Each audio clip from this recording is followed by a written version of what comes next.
Ohio State is back in a familiar place, the Big Ten championship game.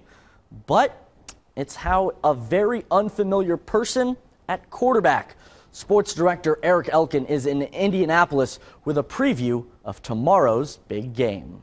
James, it very much feels like the calm before the storm here at Lucas Oil Stadium. In about 24 hours from now, we'll have the answer to one of the bigger mysteries in college football right now, and that is, what will Ohio State look like with Cardale Jones at quarterback?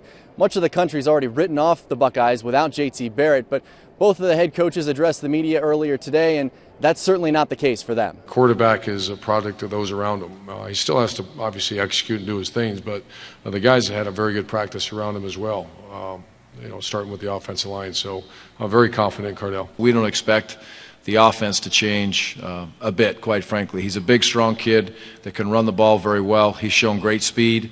He's jumped over people, he's ran around people, and he's ran through people. Now joined by former Buckeye and Wayne Warrior Donnie Evege. Donnie, you just heard Gary Anderson say he doesn't think that the Ohio State offense is going to look that much different with Cardale Jones at quarterback. But let's consider the circumstances here. Cardale is making his first career start in the Big Ten championship game against a very good Wisconsin defense.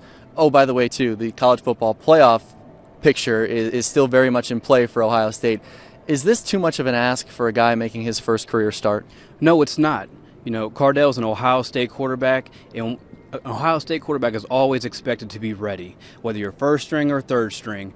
What's going to be interesting to see is how he performs, and that's going to be a clear indication on his preparation, not just in the past 7 days, but all season long behind the scenes, playing behind a Braxton Miller, a JT Barrett, and just studying all the greats that have come out of Ohio State. Let's flip it to the other side of the football. Defensively for the Buckeyes, I think all eyes are going to be on that backfield. Melvin Gordon, arguably the best running back in college football right now. You were a defensive guy. What's it like preparing for someone who you know is not only a Division I caliber running back, but maybe the best at his position in the country? It's going to come down to film study. The Silver Bullet defense right now is watching Melvin and his entire weapons that he has on offense. They need to know what his tendencies are before he even does them.